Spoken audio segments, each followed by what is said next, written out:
Coming up on Z News, the DRC continues to bleed. We all have mothers or brothers with voices take over. And a bushfire spread for the Bushiri.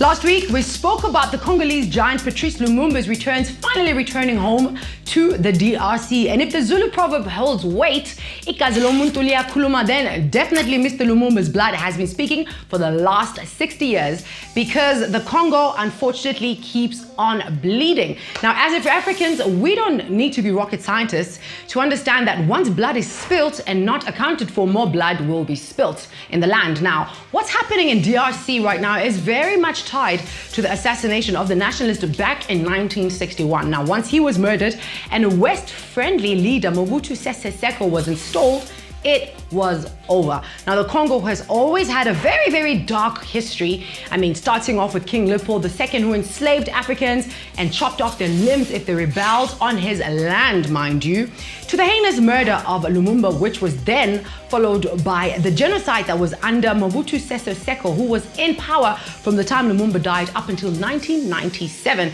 And fast forward, it is 2020, and literally DRC still keeps bleeding. The DRC's geographic positioning speaks volumes to the importance of the country to the rest of the continent, as well as the wealth that the large country holds.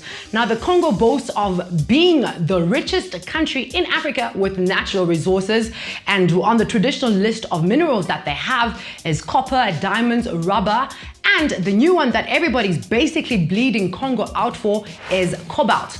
Now, cobalt is being mined in Congo. It is basically the most mined mineral in the Congo. Now, DRC produces 70% of the cobalt that is found in the world.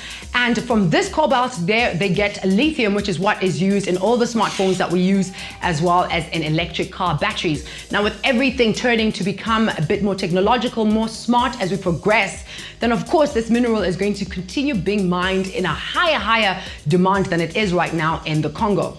Now, the problem really is not about the mining of it, but more so who is mining it. Now, child labor is extremely prevalent in the Congo, with about 15% of children aged between the ages of 5 to 17 across the country are engaged in child labor, with the most dangerous work, and most of the times they don't have any protective gear, and they are mining in artisanal mines. Last year, tech companies such as Google and Dell, Tesla and Apple were all named in a legal case filed by Congolese families whose children are injured or actually died in these mining mining environment. Now, this is the first time ever for many of these tech companies to actually face a legal challenge. So this is actually something that is groundbreaking and definitely something that we will keep our eye on. The African youth is not having it. No. We are tired. We've had enough. And it all started a couple of months back in Mali. Then it was followed by Zimbabwe. Then it was South Africa, and then Namibia, and now it is Nigeria. And of course, just what we spoke about in the Congo. Now, more blood has been spilled in Lagos at the Lekki toll gate, with a lot of the young and unarmed protesters being shot by the police. Now, I mean, you would guarantee that this is all written by one author because the script is always the same. Now, it goes a little bit like this, you know, the networks become disrupted, electricity is cut off, and then pow, wow, wow, shots fired and blood is spilt. Now, this is the most appalling part because you always get the typical my fellow citizens speech coming in from the president, where most of the times he's meant to make us feel better as citizens and just calm us down. But instead, it was more like, listen, this is how we're rolling. If you're not liking it, then you can always just bounce, like deuces, out of Nigeria you can go. And unfortunately, the youth are not backing down. Many of the musicians and artists in Nigeria, they're really holding strong, using their voices, their amplified voices, to reach more people. And they really have reached a lot of celebrities globally, with a lot of people coming in. Now, one celebrity who got some feathers ruffling was Tiwa Savage. Now, she was called out by Mama Tina Knowles when she went onto her Instagram Live and called out Beyonce.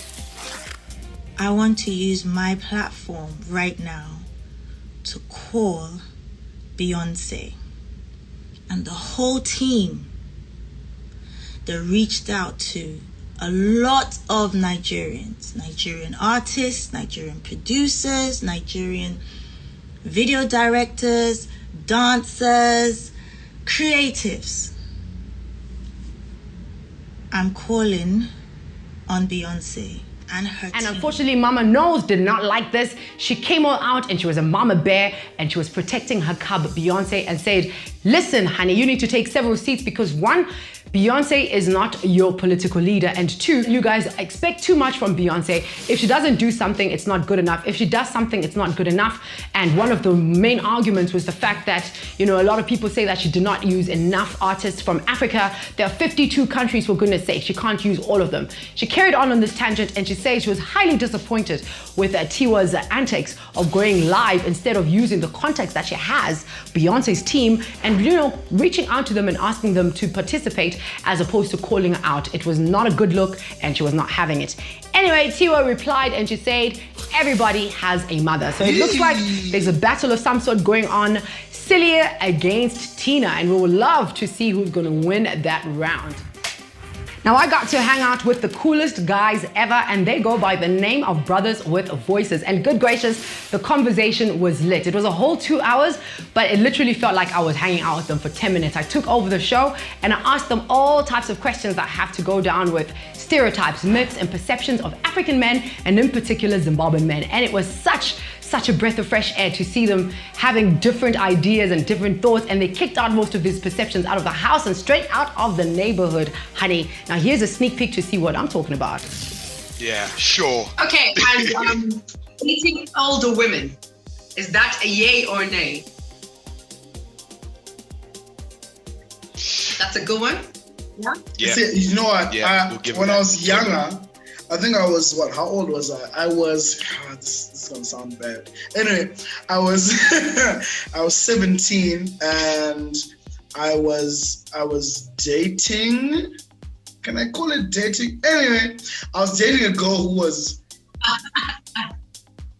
22. You definitely do not want to miss out on that conversation. Make sure that you head out to their YouTube channel, check them out, Brothers with Voices, and see what they've been up to. Watch the rest of the episode and many other episodes that they have, because these brothers definitely have some voices, some good ones too.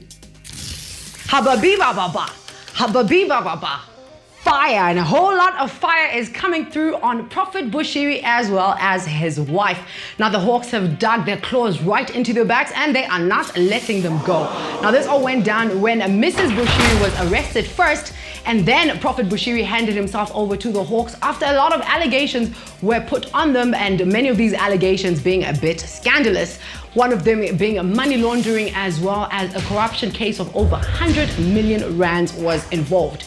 They were denied bail and they will still be in court basically to see what will happen to them. Now, of course, a lot of their congregants were not excited about the news.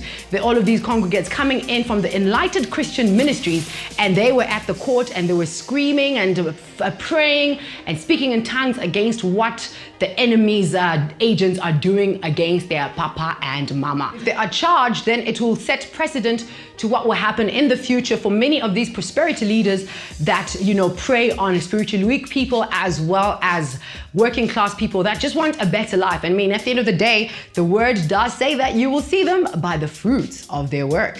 We're seeing those fruits, right? They're looking a little rotten. Now, the annual fashion and lifestyle event, the Pichane, went down in Wantutu Ziatunga, and the Rona was not going to stop this show-stopping fantastic event from happening, because the City of Kings fashionistas came out, honey, and they looked beautiful in their outfits, darling, okay? Now, the theme for the year was Celebrate Life, and really with the way 2020 has been going down, the only way you can win this year is by celebrating and continuously being grateful, and this is what they basically covered with the event. And a whole lot of personalities in Bulawayo came out.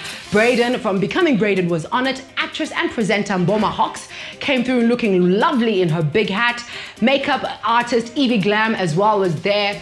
Bit of a Nomvuyo Sigo, she was there, and there were a lot of performances coming in from ASAP, MZK, and Uleni, just to mention a few. And it all went down, and I'm sorry if you were not invited, okay? Maybe you're just not yet there, you know, like things need level, things need standards. Maybe next year you can be part of the cool kids agendas. Now, of course, this was curated and hosted by the one and only T, darling.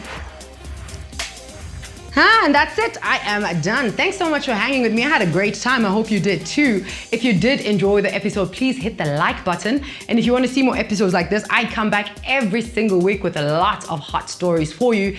Make sure you hit that subscribe button, and do make sure to put on that subscription, that notification bell, because you don't want to miss out on all this good. I mean, I bring it all the time. Thank you so much for being with me. I'll be back again next week, and do take care. Mwah. Ciao. Maye,